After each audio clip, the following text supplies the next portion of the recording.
Pekan depan kita hataman berarti ya. Terakhir sampai surat Al-Lail. Ya. Pekan depan kita bacanya bareng, murojaah, hafalan, ya, ad-duha sampai an-nas. Bareng-bareng kok, nggak sendiri-sendiri. Baik, ya Allahumma rahmna bil Quran, ya Allah rahmati kami semua dengan Al-Quran. Ketika kita ingin dirahmati oleh Allah Subhanahu wa ta'ala dengan Al-Quran, maka apakah cukup dengan membacanya? Halo? Nah, kita buka suratnya, surat 6 ayat 155. Allah ingatkan bagaimana agar kita bisa mendapatkan rahmat Allah Subhanahu wa ta'ala, kasih sayangnya, dengan ayat Al-Quran ini, dengan Al-Quran yang kita imani, yang ada di rumah-rumah kita. Hari ini kita mendapatkan pelajaran bahwa kalau kita baca sendiri kok lancar-lancar aja. Ini bukan cuma yang bacanya kita masih tersendat-sendat, termasuk yang sudah lancar pun ketika baca ternyata ada aja huruf yang harusnya pendek kepanjangan atau yang panjang kependekan. Yang harusnya allazina dibacanya al-nazi. Ya, harusnya bacanya iya, dibacanya ta. Ya, harusnya hanya ada dua, ha, ha, gitu ya. Langsung kelewat. Rasulullah SAW itu juga berinteraksi dengan ayat Al-Quran karena turun kepadanya, tapi juga senang mendengarkan dari bacaan orang lain. Dan juga membacakannya di hadapan malaikat Jibril. Ya. Ada koreksi, ada kontrol. Ya. Dalam buku At-Tibyan fi Adabi Hamalatil Quran, itu dikutip salah satu hadis bicara tentang Al-Quran dan Ramadan. Jadi setiap Ramadan malaikat Jibril menemui Rasulullah SAW. Yudarisuhul Quran, ngajarin Quran. Bukan turun ya. Kalau turun itu nggak harus Ramadan, bukan cuma di Ramadan ya. Banyak di bulan-bulan yang lain itu pada turun. Ya, secara berangsur-angsur selama kurang lebih 23 tahun, 22 tahun lebih, ya, 23 tahun. Nah di Ramadan yang sebentar lagi insya Allah ya, 28 hari lagi kita mudah-mudahan, kita kenal dengan Syahrul Quran. Ya, di dalamnya itu secara tekstual, Syahrul Ramadan alladzi unzila fihil Quran. Antara Ramadan dan Quran itu sangat kuat. Ya. Ayat pertama diturunkannya juga di Ramadan. Ya. Kemudian begitu juga dalam Quran. Inna anzalnahu fi lailatin mubarakah. Inna kunna mundirin. Ya, di malam-malam yang Allah berkati. Nah, malaikat Jibril ya, itu mengajarkan Al-Quran. Karena Al-Quran ini selepas Rasulullah SAW itu udah selesai itu kontrolnya dari malaikat Jibril. Berikutnya itu adalah dengan para penghafal Quran. Ya. Sebelum jadi mushaf. Ya. di zamannya Utsman bin Affan. Inisiatornya adalah Umar ibn Khattab di masa Khalifah Abu Bakar. Butuh waktu yang cukup panjang kodifikasi ayat-ayat Al-Quran. Nah, secara tekstual alhamdulillah biidznillah ya, dengan kuasa Allah Subhanahu wa taala sampai sekarang terjaga. Di antaranya gitu tadi, ada yang baca, bisa ada yang betul ya. Bahkan yang sudah hafal Quran 30 juz pun, maka dia perlu juga ada yang menjaganya, nyimak ya. Tadi pagi imam di masjid saya hafid Quran 30 juz. Dia baca surat Abasa. Falyanzuril insanu ila sebelum itu.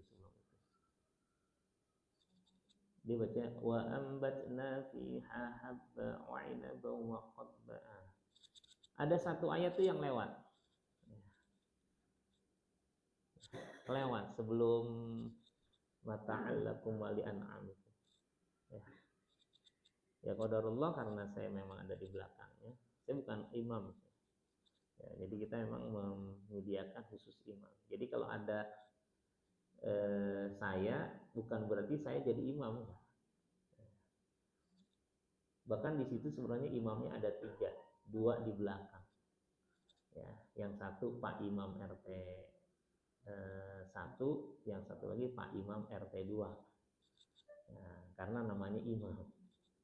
Ya, yang jadi bertugas sebagai imam ini namanya Ustadz Al-Hafidz ya, walaupun namanya bukan imam. Saya bilang ini imam paling tawadu nih. Ya, di sini juga gitu kan. Ya, imamnya adanya di belakang. Sah nggak sholatnya? Sah. Imam Bukhari. Karena nama orangnya imam. Ya. Nah, ketika dia baca bukan berarti akan terjaga terus, enggak. Karena sifat dasar manusia itu mahalul khotok wan nisyan, tempatnya salah dan lupa. Ya. Nah, untuk menjaganya maka perlu ada yang nyimak. Maka yang di rumah gitu juga, kalau di rumah lagi baca sekali-kali minta simakin. Ya, termasuk bacaan yang sering dibaca dalam sholat. Fasanuyassiruhu lil yusro. Ya. Ada fasanuyassiruhu lil ulaika ashabul maimanah atau masyamah. Ya, nah itu juga jangan ketukar. Ya. Ada seorang imam lagi baca diprotes sama jamaah. Diprotes maksudnya dibetulin. Allah alam saya udah cerita atau belum. Nah, ini mengingatkan. Surahnya dia baca surah At-Tariq. Ya. Saya tulis ya.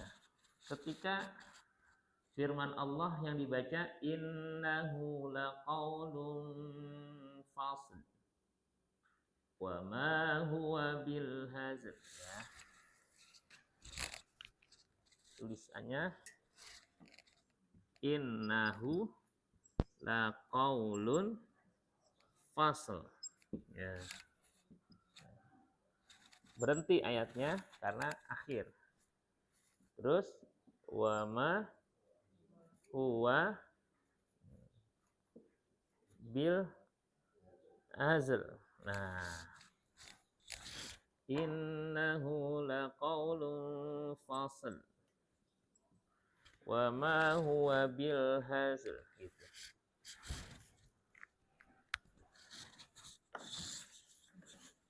Ini 2 ayat kan. Nah, imamnya baca dari At-Tariq, dari pertama tuh was-samaa'i wat-tariq sampai ayat ini. Innahu laqaulun fasl wa ma huwa bil hazl. Jamaahnya betulin.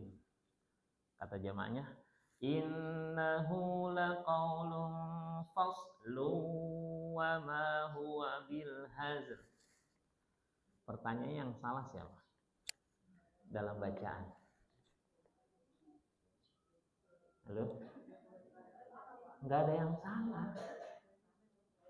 Cuma beda cara ngafal. Yang imamnya itu bacanya di waqaf. Innahu laqaulun fasl. Itu imamnya. Nah, jamaahnya hafalnya itu di wasol. Innahu laqaulun faslun wa ma huwa bil hazl.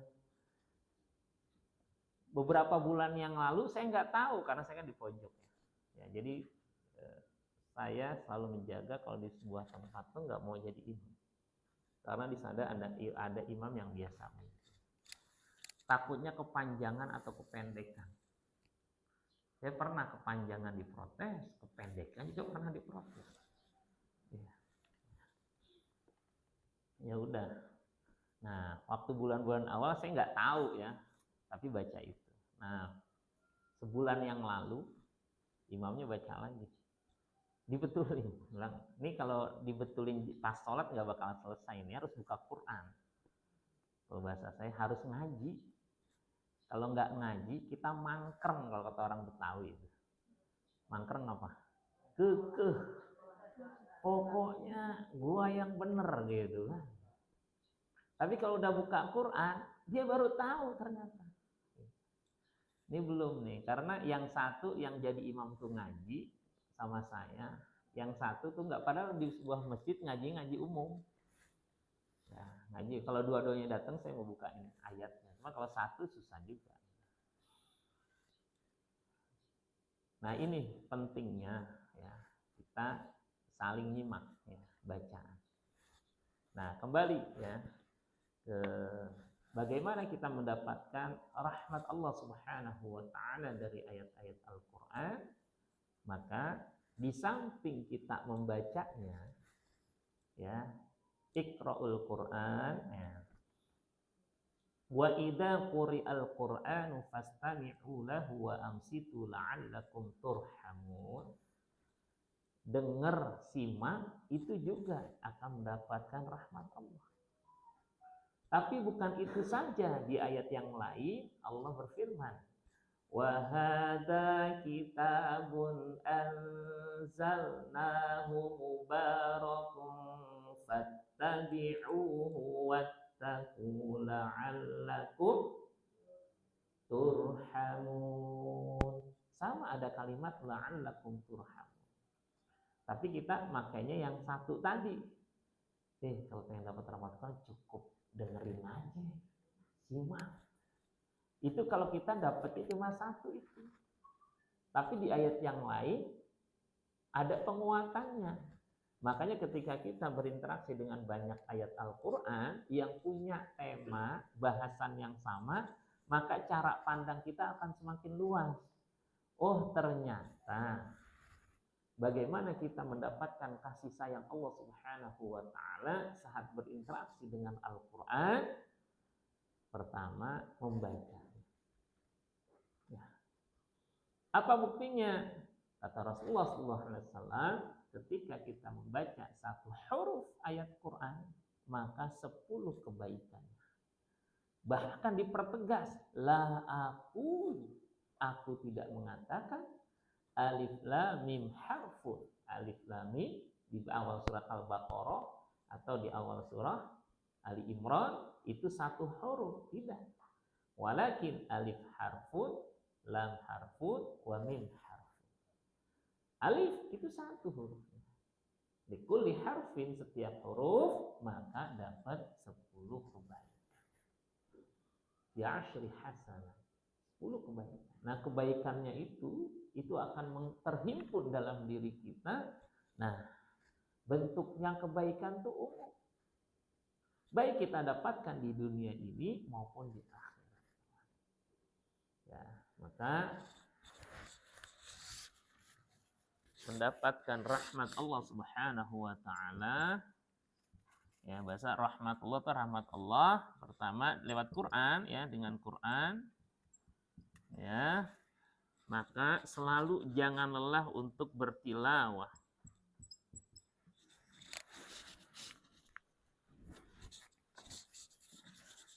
Jangan lelah untuk tadarus Quran. Ya. Di saat orang mungkin udah nggak biasa dengar tadarus, dengar ngaji Quran. Coba kita pengen jujur. Ya, yang banyak kita saksikan kalau habis maghrib sampai isya sekarang apa kegiatan masyarakat kita? Jangankan habis maghrib, pas habis salam aja buka handphone, gitu kan? Ya. Yang aneh bukan cuman itu, pas lagi khutbah Jumat kita ceramah buka handphone. Ya. Kebayang banget itu lagi ngebalesin WhatsApp masih komen. Lihat. Ya. Sampai kemarin tuh masih. Mending anak-anak kecil, orang-orang dewasa yang ilmu tentang Jumatnya bisa jadi nggak pernah diajarin sama orang tuanya. Na'udzubillah, orang tua juga harus ngerti nih.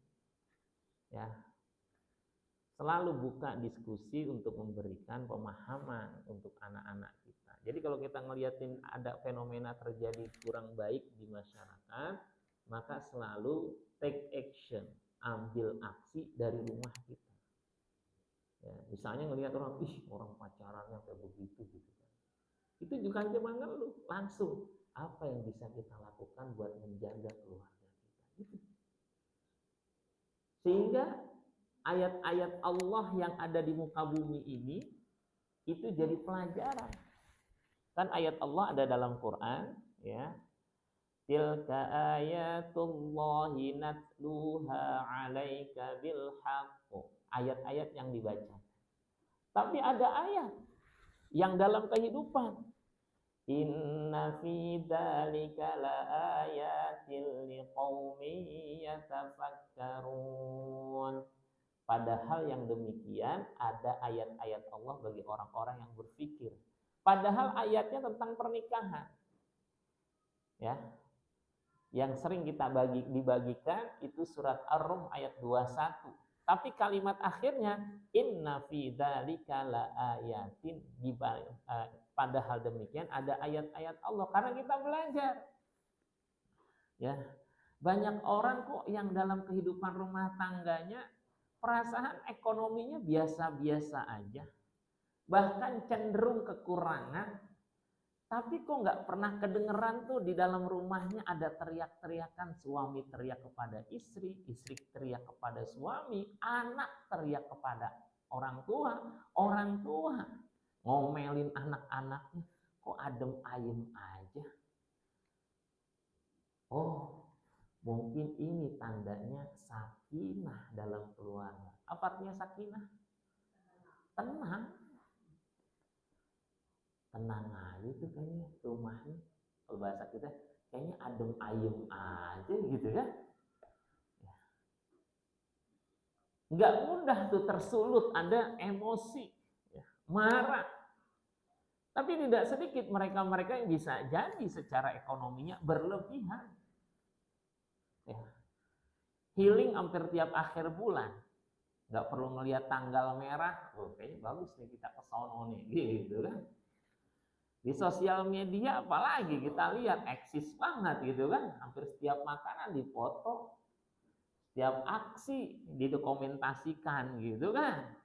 Ya, sekarang apalagi itu apa-apa konten gitu. Apa ya jadi konten.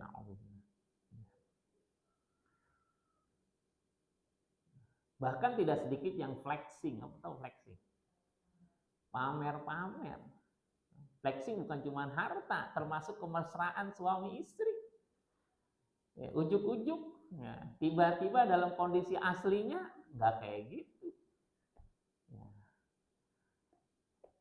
Ya, qadarullah, banyak juga yang kadang-kadang tuh konsultasi ke saya ngobrol. Ya. Bahkan ada jadi saya ngisi majelis taklim rutin ya di sebuah masjid. Bulanan. Itu kalau waktunya cocok, cuma jadi kayak pengisi tetap gitu. Jadi tidak dideklarasikan, diumumkan sebagai pengisi tetap ya pekan siang, enggak. Karena saya juga punya enggak mau terikat gitu. Kadang-kadang ada kegiatan keluarga segala macam. Jadi siapa yang udah menetapkan ya itu biasanya kita hadir kayak gitu. Nah, tahu-tahu istri saya tuh, Abi, emang isi tentang ketahanan keluarga ya, gitu. Di Depok itu ada perda ketahanan keluarga. Kenapa? Enggak, ini orang-orang unit apa gitu kan di kecamatan yang mengenangani tentang keluarga lagi ikut pengajian gitu kan. Ketahanan keluarga di Ustadz Muhammad. Enggak, aku ngisi tentang Quran. Cuma memang hampir semua kajian saya selalu kembalikan kepada pribadi dan keluarga. Karena ini menjadi unit terkecil kita melakukan perubahan. Gitu. Coba lihat deh, sepanjang tahun kalau saya ngisi ujungnya kita sangat ingin agar diri kita dan keluarga itu terjaga. Ya, makanya kalau ada nasihat, ada tausiah, ada ceramah, jangan jadi peluru buat orang lain, jangan. Selalu masukin dalam diri kita. Maka tadi ketika ngelihat ada hal yang kurang nyaman di masyarakat, langsung kita tuh, ya Allah gimana dengan saya dan keluarga.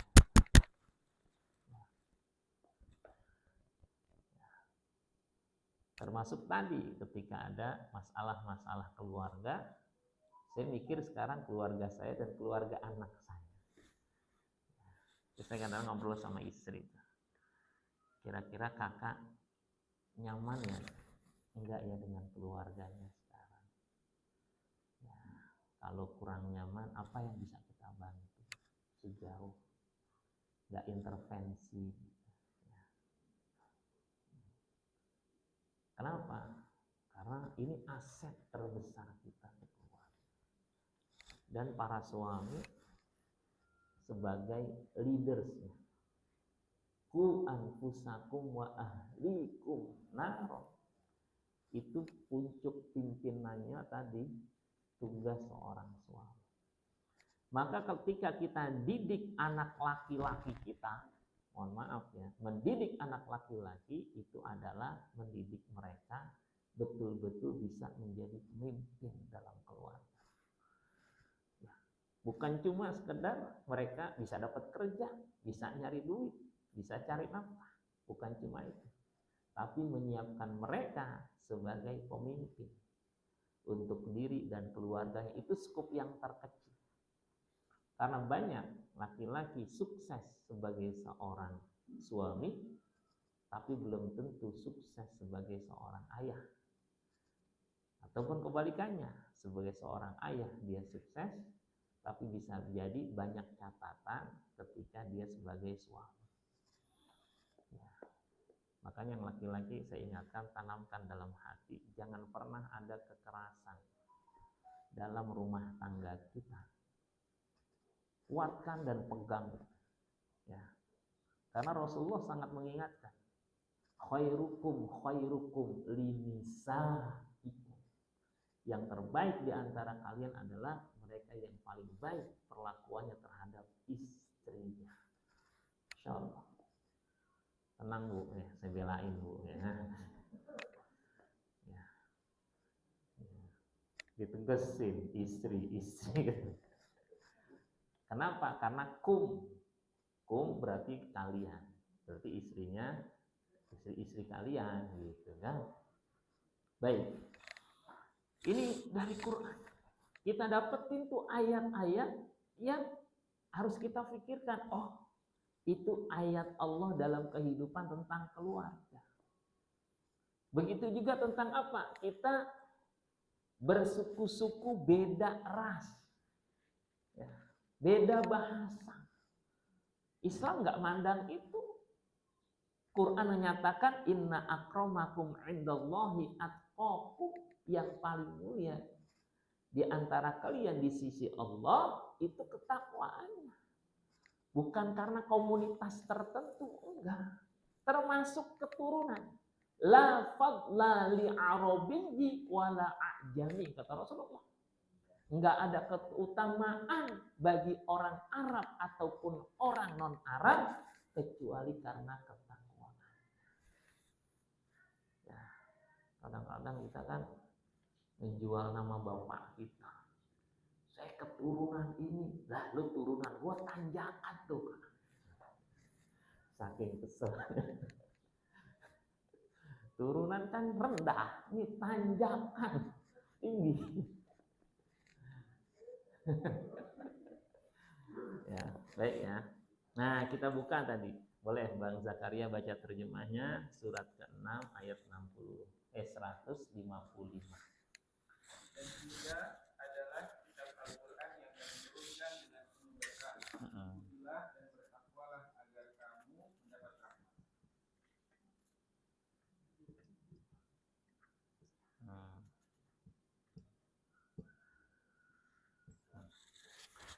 Ikuti takwa, ya.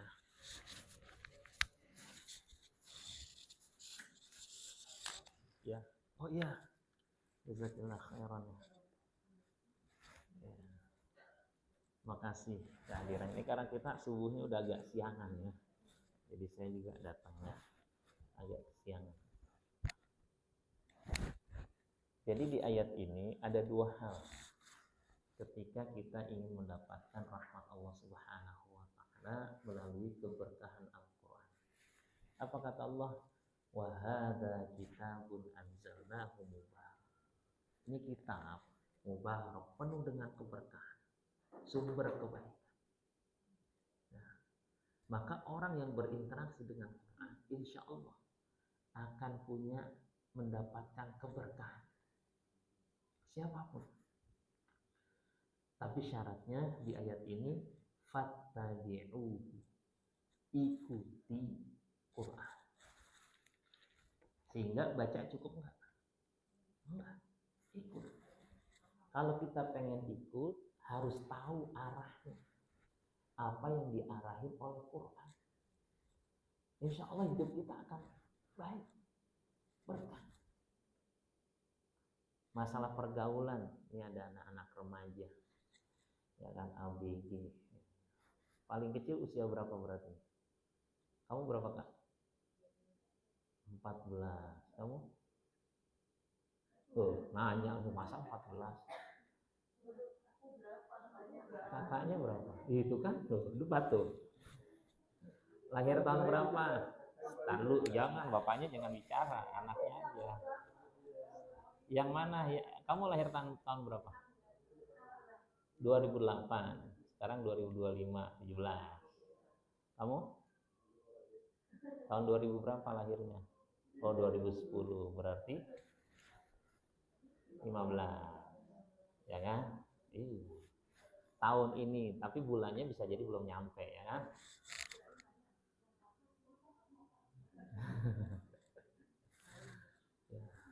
Nih. Dalam pergaulan Al-Quran, ketika kita ingin mendapatkan keberkahannya, maka ikuti. Kata Al-Quran dalam surat Al-Isra, surat ke-17, ayat 32. Kata Allah, وَلَا تَقْرَبُوا الزِّنَا, jangan deketin apapun yang bisa menghantarkan kepada perbuatan zina. Apapun. Wala taqrabuz zina. Ini sifatnya preventif. Jadi hal-hal yang akan menghantarkan ke sana, kita diminta oleh Allah, diajarkan jangan dekat. Karena kalau udah mulai dekat, pertama awalnya ngelihat, lama-lama terpikat. Ketika terpikat, langsung disikat. Ya nggak sedikit seperti itu. Ya. Gimana ya caranya? Allah ajarkan dalam surat An-Nur ayat 30 dan 31. Ya. Apa kata Allah? Ini cara agar kita terjaga. Qul lil mu'minina yaghuddu min absarihim wa yahfazu furujahum. Dzalika azka lahum. Qul, katakanlah kepada orang-orang yang beriman. Ini kalau orang yang beriman pada Quran, ini mudah dia. Tapi kalau yang nggak beriman, gitu ya. Muka-muka gua gitu kan. Badan-badan gua kenapa lu yang pada repot? Kadang-kadang gitu. Apa kata Allah? Qul lil mu'minin, katakan kepada orang-orang yang beriman, yaghuddu min absarihim. Jaga pandangannya, wa yahfadhu furujahum, jaga auratnya. Coba aurat perempuan mana? Kalau yang merasa beriman. Aurat laki-laki mana? Bagi jawaban orang beriman. Makanya ayatnya orang beriman. Karena sifat orang beriman, idza du'u ilallahi wa rasulihi liyahkuma bainahum ayyaqulu sami'na wa ata'na. Kalau ada aturan Allah, maka dia akan mengatakan kami dengar, kami taat. Itu syaratnya surat An-Nur. Ya, tapi jangan dibuka semuanya, ntar nggak ketemu. Ya, biar kita fokus, itu tambahan. Maka orang beriman salah satunya menjaga preventif jauh sebelum perzinahan itu terjadi, jaga pandangan. Bukan cuma jaga pandangan, yang kedua wa yahfadhu furujahum, jaga juga auratnya. Kalimat ini tanyakan dalam hati kita untuk keluarga kita. Apakah diri kita dan keluarga kita menjaga pandangan dan menutup auratnya? Kalau belum, yuk kita ikuti aturan Quran. Jadi kalau kita pengen dapat rahmat tadi, ikuti. Jangan ngeluh mulu, emang susah anak saya. Jangan simpan dalam hati, keluarkan keluh kesah itu kepada Allah. Kalau kita udah berat banget, minta. Kalau perlu nangis di hadapan Allah. Kalau kita punya pemahaman bahwa Allah Subhanahu wa Ta'ala yang Maha membolak-balikan. Jadi kalau kita melihat, jangan melihat yang luar dulu. Lihat di dalam. Beberapa hari yang lalu ada legalitas negara terhadap LGBT. Pertanyaannya, apakah Indonesia tidak mungkin nantinya bakal begitu? Kemungkinan itu pasti ada. Kalau kita nggak care, kita nggak perhatian terhadap diri dan keluarga. Ya. Lama-lama orang jadi biasa tuh, hati-hati. Udah biasa aja kan. Sekarang kan orang lebih benci terhadap poligami daripada prostitusi. Perzinahan dianggap biasa. Tapi orang poligami habis itu. Nggak ada tempat. Ya, saya mengatakan ini karena saya tidak melakukan itu. Tapi bukan berarti kita tidak menerima. Ya, sekarang masyarakat seakan-akan. Masyarakat mana? Ya banyak.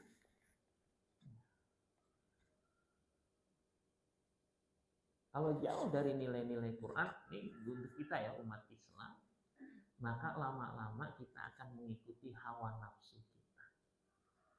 Dan hati-hatilah terhadap generasi kita, ya, sepeninggal kita. Karena bisa jadi dua kemungkinan dalam Al-Quran.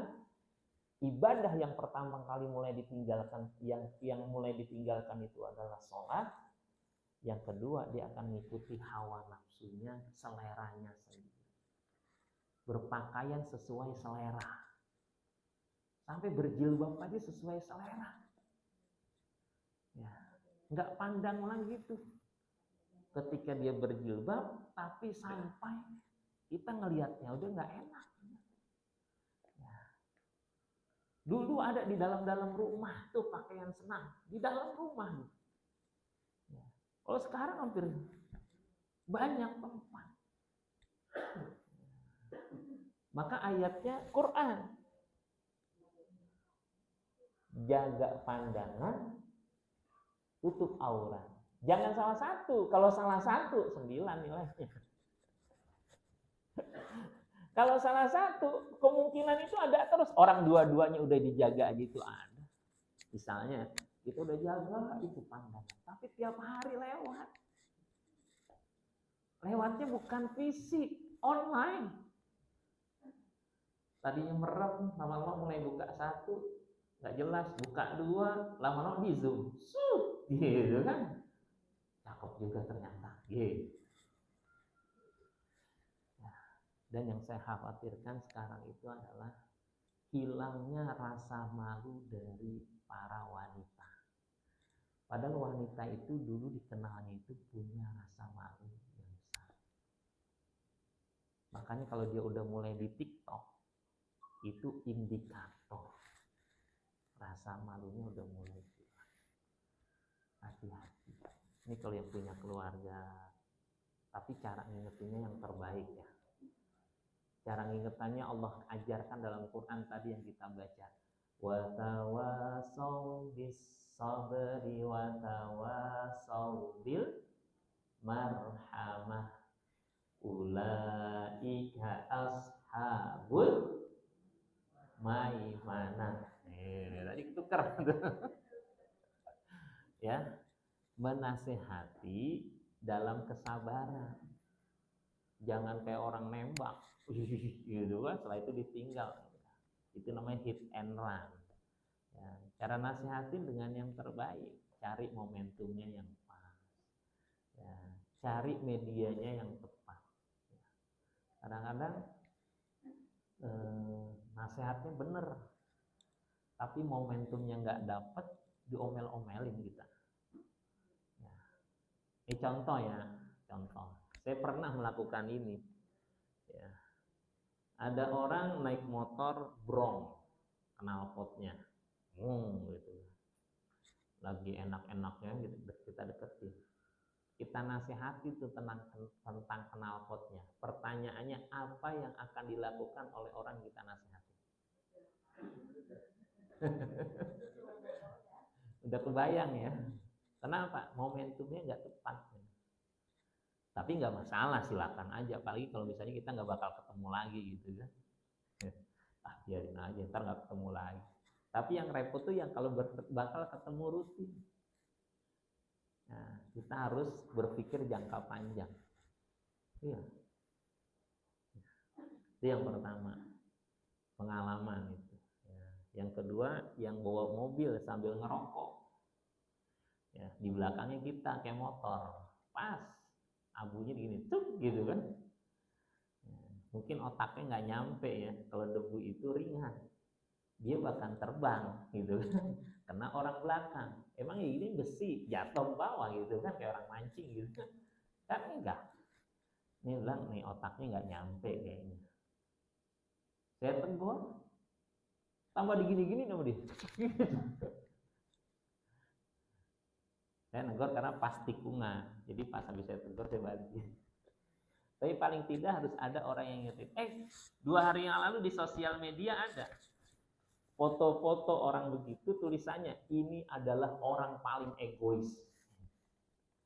Ya, rokok sambil bawa motor, gitu kan? Dia nggak tahu pertama debunya ada orang di belakang.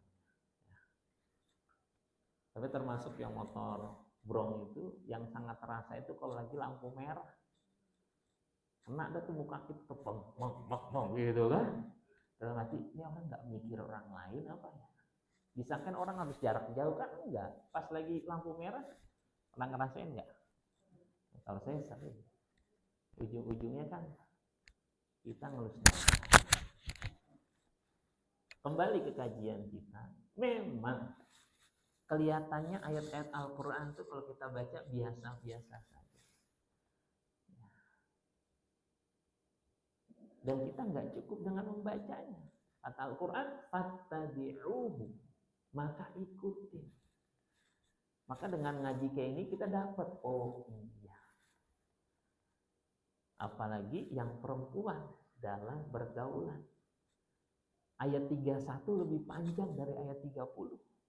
ayat 30 qul lil mu'minin, katakan kepada laki-laki beriman. Tapi ayat 31-nya katakan kepada wanita-wanita yang beriman. Qul lil mu'minat, katakan kepada wanita-wanita beriman, yaghdudna min absarihinna wa yahfazna furujahunna wa la yubdina zinatahunna illa ma dhahara minha wal yadribna bi khumurihinna ala juyubihinna illa li bu'ulatihinna aw abaihinna. Panjang tuh. Sampai di ayat 31 bukan cuma nutupnya. Sampai gimana nutupnya? Sampai menutupi dada-dada mereka. Baca. Renungi, paham. Kecuali kepada disebut tuh mahramnya. Di sana tidak ada ipar. Sampai jadi pelek. Ipar adalah maka kepada ipar nggak boleh itu terbuka. Ya. Dan uniknya surat An-Nur, surat An-Nur diawali dengan kalimat suratun anzalnaha wa faradnaha. Surah yang kami turunkan dan kami wajibkan. Jadi pembukanya itu menguatkan ini kewajiban-kewajiban kita. Ya. Saya dulu udah lama, tahun berapa ikut daurah Quran. Ya. Tafsir surah An-Nur. Jadi selama Ramadan cuma ngaji satu surah An-Nur doang. Dari awal sampai akhir. Ya. Dan ini dahsyat isinya, menguatkan kita. Ini buat pergaulan. Terus ini pergaulan buat ABG doang? Enggak. Termasuk kita-kita semua. Maka ketika pengen mendapatkan rahmat dari Quran, penuh kebaikan kehidupan kita, ikuti. Yang kedua, wattaqu. Takwa, jalankan perintahnya, jauhi larangannya. La'allakum turhamun, maka rahmat Allah akan hadir pada diri kita dan di rumah-rumah kita. Insyaallah dengan Al-Quran dan Sunnah Rasulullah SAW, lan tadillu abada. Kalian gak bakal tersesat. Kalau orang tersesat, tandanya apa?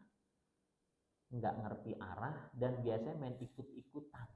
Itu orang yang sesat jalan gitu. Ada orang, gue ikut aja deh, kenapa? Timbang sendirian, gue juga nggak ngerti. Dia nggak tahu kalau orang bakal masuk lubang, masuk jurang, kena juga. Alhamdulillah ada pengajian yang mudah-mudahan bisa menjaga kita. Wallahu a'lam bishawab. Semoga Allah Subhanahu wa taala menjaga diri kita dan keluarga kita. Menjadikan Al-Qur'an sebagai petunjuk hidup kita. Allahumma arhamna bil Qur'an. Ya Allah, rahmati kami semua dengan Al-Qur'an yang kami imani. Waj'alhu lana imaman wa nuran wa hudan wa rahmah. Jadikan Al-Qur'an sebagai petunjuk, sebagai pemimpin, sebagai cahaya, sebagai kasih sayang-Mu ya Rabb. Allahumma dzakirna minhu ma nasinahu. Ya Allah, ingatkan tentang Al-Quran kalau selama ini kami lupa cara bacanya, memahaminya dan juga mengamalkannya. Wa'allimna minhu ma jahilnahu. Ajarkan tentang Al-Quran ini kalau selama ini kami belum tahu. Warzuqna tilawatahu ana al-laili wa atrafan nahar.